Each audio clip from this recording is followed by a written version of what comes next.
The news reaching me this morning that the controversial Asari Dokunbo has left Nigeria for Cotonou, Benin Republic. And I was asking them, I thought this man is a tough man, that he can resist anything that will come towards his path.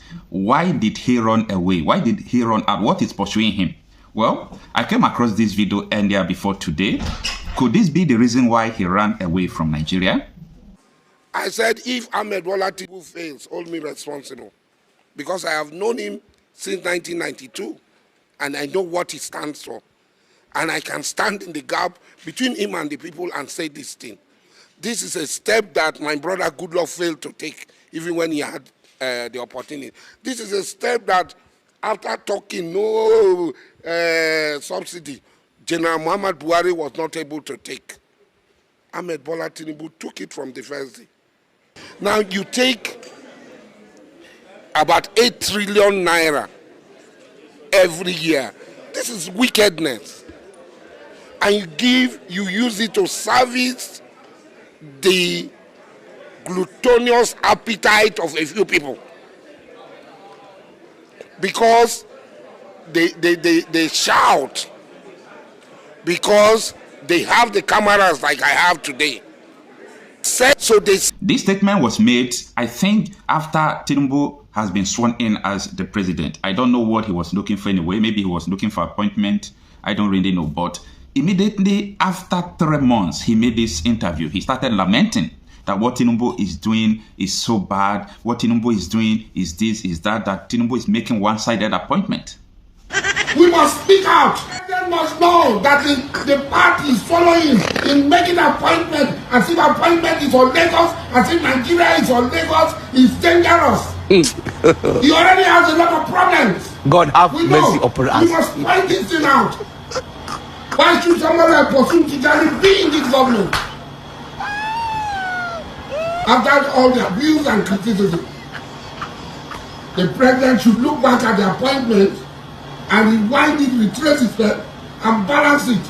This is a country that belongs to all of us. All of you know that I was one of the people who gave tough time to Nyesom Wike as governor of Rivers State. But Abuja does not belong to Gumi, it does not belong to the North, it does not belong to Muslims. That is the truth of the matter, and we must say it clearly. It does not belong to us as Muslims. Abuja was built with the Ijaw people's money, with Igbo people's money, with the Chekri people's money, with the Orobo people's money, with the Isoko people's money.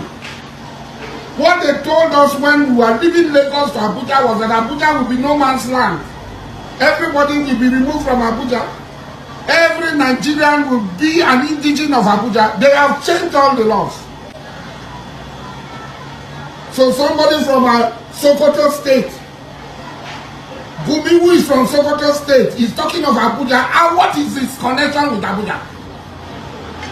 What is Dr. Ahmed Gumi connection with Abuja? That he will be talking about Abuja. That Wike should be removed. Muslim ticket was voted by Nigerian people because they know who Ahmed Bola Tinubu is. Because a lot of us know. I did not vote Ahmed Bola Tinubu because he's a Muslim. Because I know him. I know what he's capable of doing. And that's why I supported him. That's why I support him. Even though today I might have some things. The appointment that is going on is one-sided. We must speak out. This is not Lagos. The president must know that the party is following in making appointment, as if appointment is on Lagos, as if Nigeria is on Lagos, is dangerous. He already has a lot of problems. God have mercy upon us. We must find this thing out. Why should somebody like Posun Tijani be in this government? After all the abuse and criticism, the president should look back at the appointment and rewind it, retrace it, and balance it. This is a country that belongs to all of us. Asari Dokunbo is one of the greatest losers in this Tinubu's administration. With his integrity.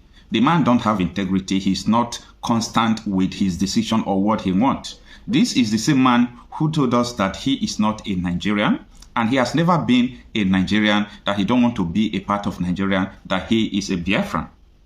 I've never been a Nigerian. Nations are not created by force of fiat.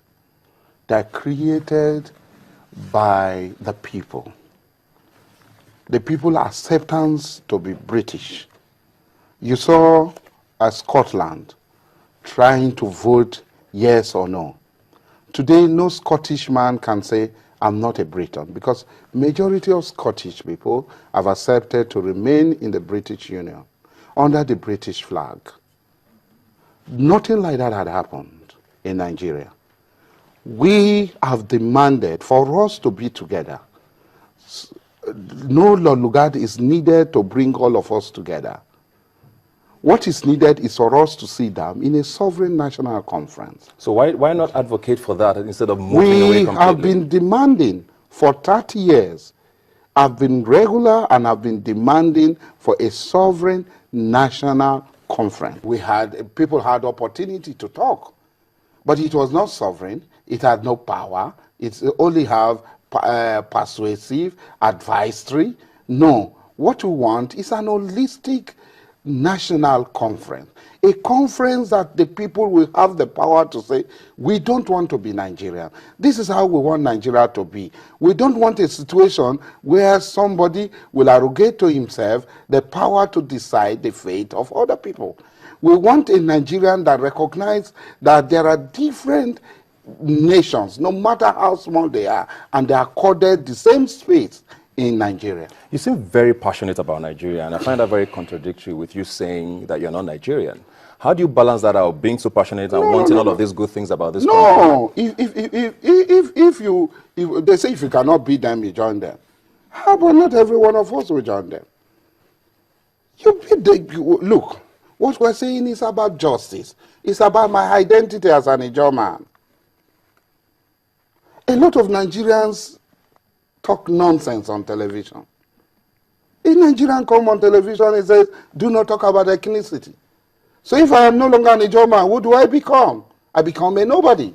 Don't talk about religion, politics. Ancestrally, I have Igbo blood flowing in my vein because my ancestors, one of my ancestors came from Abom in Abam.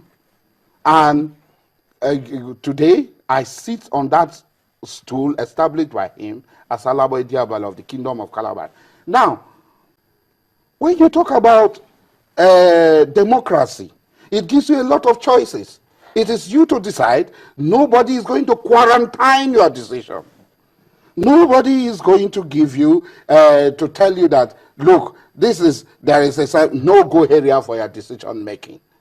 Asari Dokunbo is one man who had time in the past pushed so many Nigerians into, secession fight, into believing that Nigeria will not work again. Well, I think he was right. But what happened as time goes on? You see, if you want to enter into a protest or into a fight with government with somebody that has this stomach infrastructure, someone that lost money so much, you must be in danger because the person will betray you. The person will follow your back and collect money and keep his mouth shut. Asari Dokunbo was one person who believed that if Nigerians should come together to talk about how they are going to be existing, that is going to help even in the security architecture and everything. But a time comes, everything about him changed after Muhammadu Buhari assumed office. He was bribed. Yes, he was bribed. He was giving, there is an allegation that he was giving 2 billion naira and he sold his conscience. It's an allegation. Nobody proved that in the court of law.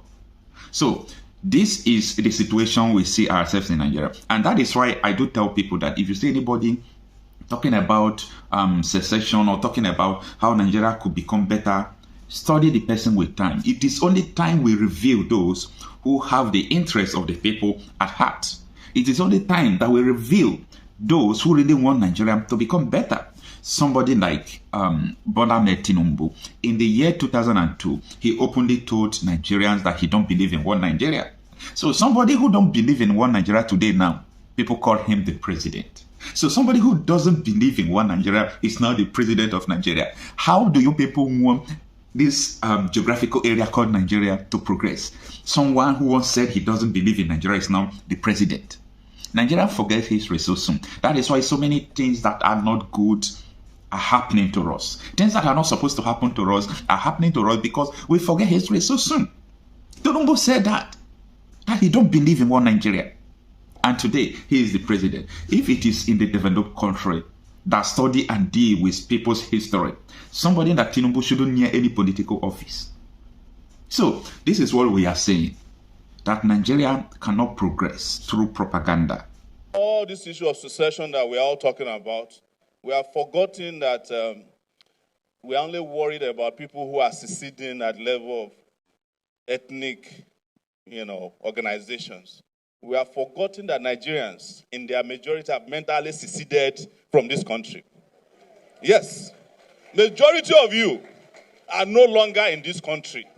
You are just trapped in Nigeria. That's why you are still here. If an aeroplane were to be sent to Nigeria today and say anybody who wants to leave should leave, nobody will be left, including lawyers in this room. Yes. I can guarantee you that even Senator Shehu Sani might consider leaving.